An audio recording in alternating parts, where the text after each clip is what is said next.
સામાન્ય ચૂંટણીમાં આમ આદમી પાર્ટીનો પ્રચાર। જેતપુરના નવાગઢ ખાતે આ પ્રદેશ અધ્યક્ષ ઈસુદાન ગઢવીએ સભાને સંબોધી। જેતપુરમાં સામાન્ય ચૂંટણીમાં આમ આદમી પાર્ટીનો પ્રચાર। જેતપુરના નવાગઢ ખાતે આ પ્રદેશ અધ્યક્ષ ઈસુદાન ગઢવીએ સભાને સંબોધી। ઈસુદાન ગઢવીએ ભાજપ પર કર્યા આક્ષેપો। જેતપુરમાં આમ આદમી પાર્ટીના ઉમેદવારોને રૂપિયાની ઓફરો આપતા હોવાના કરી આક્ષેપો। લોકોને અને ઉમેદવારોને ધમકાવતા હોવાના પણ આક્ષેપ। ભાજપના આગાઉ શાનમાં સમજી જાય તેમને પણ શીશાના જ ઘર છે। અમરેલી પાયલ કોટી મામલે પણ સભામાં ભાજપના નેતાઓને આડે હાથ લીધા। આપના ઉમેદવારોના સમર્થન માટે યોજવામાં આવી હતી સભા। જેતપુરમાં ભાજપમાં જૂથવાદ મામલે પણ આપ્યું નિવેદન। તો ચિંતા કરવાની કઈ જરૂર નથી।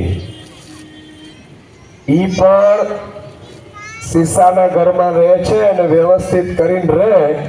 पीपर पान खरन पर असत कोपरिया मुजबी थी तुजबी से धीरो खन बापलिया 28 वर्ष नहीं थवा दઈએ 28 वर्ष वया ગયા છે। જે લોકોએ આમ આદમી પાર્ટીના કાર્યકર્તાઓને હેરાન કરવાનું પરેશાન કરવાનું અને ફોર્મ ખેંચાવવાની ધમકીઓ આપી છે ને લોકો ડાયરીમાં નોટ કરીને રાખે। વ્યાજ સાથે વસૂલાત કરીશું આ બી જાહેરમાં કહું છું કે કોઈ ફાટી નથી પડતું। पहली वस्तु बीजू के महात्मा गांधी जी पर जरे अंग्रेजों सामे चोरों सामे गोराओं सामे निकलिया था ત્યારે એમની સાથે પણ માત્ર 80 થી પણ ઓછા વ્યક્તિઓ હતા। ચિંતા કરવાની જરૂર નથી જે છે ને ક્રાંતિવીરો છે। અને ત્રીજી વસ્તુ મારે જનતાને કેવું છે જેતપુરની જનતાને કે આ જનતાની અને ભાજપની લડાઈ છે। તમને અત્યારે ડરાવે છે, ધમકાવે છે, હેરાન કરે છે, ધમકીઓ આપે છે। તો મિત્રો ધમકીઓ કોણ આપે? ગુંડાઓ ઈ આપે ને। આજે ઈ ચૂંટાય છે, કાલે દાઉદ ઇબ્રાહિમ આવીને ઉભો રહી જશે। એમાં ફરક શું છે? લોકતંત્રમાં પહેલો અધિકાર પ્રજાનો હોય છે, જનતાનો। ભાજપના બિનારીત કરાવડાવે છે। આ તો મેં સાંભળ્યું છે કે અંદરો અંદર લડી છે મહાભારતની જેમ। એટલે અપક્ષની પણ એક ફોજ ઊભી છે। કોઈ પણ હોય લોકતંત્રમાં તમામને લડવાનો અધિકાર છે, લોકતંત્રમાં મજબૂત થવાનો અધિકાર છે। પણ ભાજપના નેતાઓને ભાજપના ઈ લોકોને કે જે લોકોને ડરાવે છે, રૂપિયાની ઓફરો કરે છે, મારે કેવું છે કે 30 વર્ષથી શાસન હોવા છતાં જો જેતપુરની જનતાને તમે સારા રસ્તા ન આપી શક્યા તો ધૂળ પડી તમારા રાજમાં। જેતપુરની જનતાને દબાવી ન સમજતા। આ એ જનતા છે ભારતની ગુજરાતની સાહેબ કે જેમણે ગોરા અંગ્રેજોને લાત મારીને ભગાડી દીધા। તમારી શું ઓકાત છે? જનતાને તમે મિત્રો આખી ઘટના જોજો। તમે અહીંથી આ ઘરથી લઈ લ્યો અને 1 કિલોમીટર સુધી ફરો। જનતા 80% જનતાને પોલિટિક્સમાં ખબર પણ નથી પડતી। સાંભળજો, ચૂંટણીઓ કઈ ચૂંટણી છે, કોર્પોરેટરની છે, તાલુકા પંચાયતની, જિલ્લા, એમાં 80% જનતા બિચારીને અંદરૂની ખબર નથી પડતી હોતી। અને 20% જનતા છે જે પક્ષોમાં વેચાયેલી છે એને બધી ખબર પડે છે।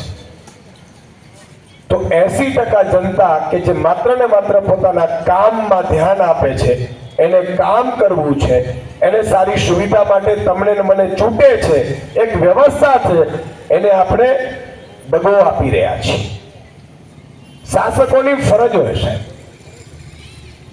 મને ઘણા બધા કે ભાજપની બધી સીટ ભાજપની, તો આવી તો કરશો શું? બુચિંગ મારવાના ધંધા કરશો, બીજું કરશો શું? હાલો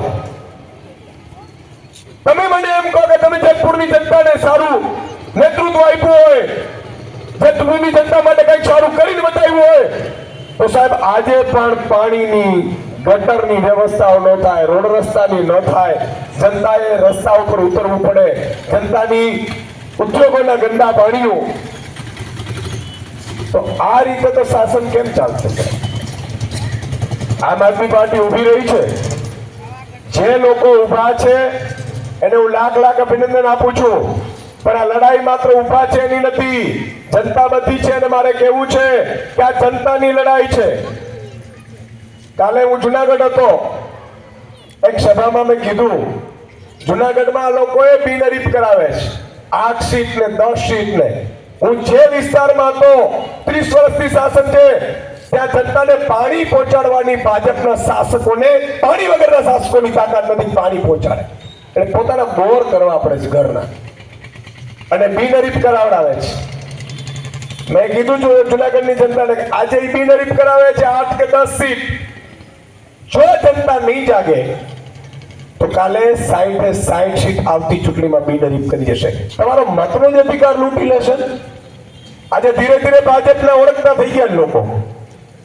જેને ભાજપનો પનારો પડ્યો અને ખબર પડી કે દીકરીઓના સરઘસો પણ કાઢે આ લોકો, દીકરીઓના નિર્વસ્ત્ર પરેડો પણ કરાવડાવે, હત્યાઓ પણ થાય, બળાત્કાર પણ થાય. ભાજપનો નેતાઓ એટલે તપાસ ન થાય. જેને પનારો પડ્યો અને ભાજપનો અનુભવ આવ્યો. મારે જનતાને એટલું કહેવું છે કે આજે તમારા પાડોશીનો વારો છે. આ જ રીતે જો ભાજપને પસંદ કરતા રહ્યા તો કાલે તમારો વારો આવીને ઉભો રહેશે. મને ઘણા બધા મિત્રો કોરોના વખતે એવું કહેતા હતા કે સુદાનભાઈ નારા લગાડતા હતા, મોદી સાહેબ, મોદી સાહેબ, મોદી સાહેબ. કોરોનામાં એક ભાવનગરનો વ્યક્તિ હતો, એને મને ફોન કર્યો, મને કે સાહેબ મારે બહુ મદદની જરૂર છે. મેં કીધું શું થયું? મને કે મારા બાપ માટે હોસ્પિટલનો બેડ ખાલી નથી. સાહેબ તડપી અને એનો પિતાશ્રી મૃત્યુ પામ્યા. ભાજપનો એ કહે છે કે હું અંધભક્ત હતો. તો આજે પણ ભાજપના કાર્યકર્તાઓ, ભાજપના નેતાઓ, મારી વિનંતી છે, ઘણા નેતાઓ જે ઉપર લેવલના હશે એને બધાને થોડું થોડું કોન્ટ્રાક્ટમાંથી મળતું હશે અને આ સંપત્તિ સારી નથી. કોન્ટ્રાક્ટમાંથી લેનારી, કટકીઓ ખાનારી સંપત્તિ સારી નથી. યાદ રાખજો. જો એ સમાજનો આ એક એવું છે કે તમે ગરીબોને ખબર નથી પડતી, 80% જનતાને એના ટેક્સના પૈસા તમે બૂચ મારો છો કોન્ટ્રાક્ટરોમાં.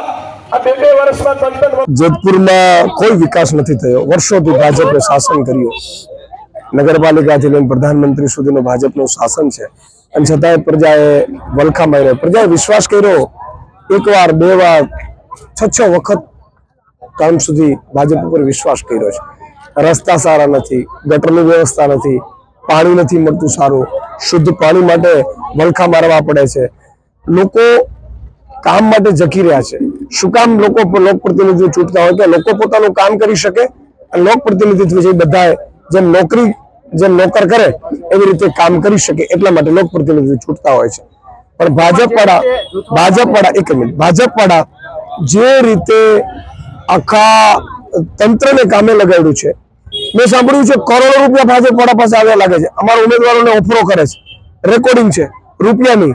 તમારે એવું કેવું છે કે ભાઈ ઉમેદવારોને રૂપિયા આપો એના કરતા જનતાના કામો કરો, જનતાના વિકાસના કામો કરો. અને તમારી પાસે રૂપિયા હોય, તમને આવડત હોય તો ઈશુદાનભાઈ મફતમાં સેવા આપવા તૈયાર છે. આવો હું તમને લખી દઉં કે ભાઈ કઈ રીતે પાણીની વ્યવસ્થા થાય, કઈ રીતે રોડ રસ્તા થાય, કઈ રીતે ભ્રષ્ટાચાર વગર રોડ બને, જે 50-50 વર્ષ તૂટે નહીં, કઈ રીતે શુદ્ધ પાણી આપી શકીએ. એટલે મારી જનતાને વિનંતી છે, તમને ડરાવે છે, મેં સાંભળ્યું જનતાને ધમકાવે છે, જ્ઞાતિના આગેવાનો કહેવા આવે છે. ભાઈ આ તો કોણ કરે? ડોન કરે. દાઉદ ઇબ્રાહિમ જેવા ડોન હોય, ગુંડા હોય, એ કરે. તો એને આપણે આગળ વધારવા છે. તો મહેરબાની કરીને ભાજપને મત ન આપતા. આમ આદમી પાર્ટી અહીંયા ઉમેદવાર ઉભા રાખ્યા છે ઝાડુના, તમારા માટે ખૂબ કામ કરશે. અને એકવાર ચકાસો, કામ કરે પછી તમે બીજી વાર મત આપો. બિલકુલ, મેં સાંભળ્યું છે કે જો ભાજપમાં તો ઉકળતો ચરુ છે અત્યારે, અને એટલી હદે ઉકળતો ચરુ છે કે ભાજપમાં સારા વ્યક્તિઓને સાઇડલાઇન કરવામાં આવે છે.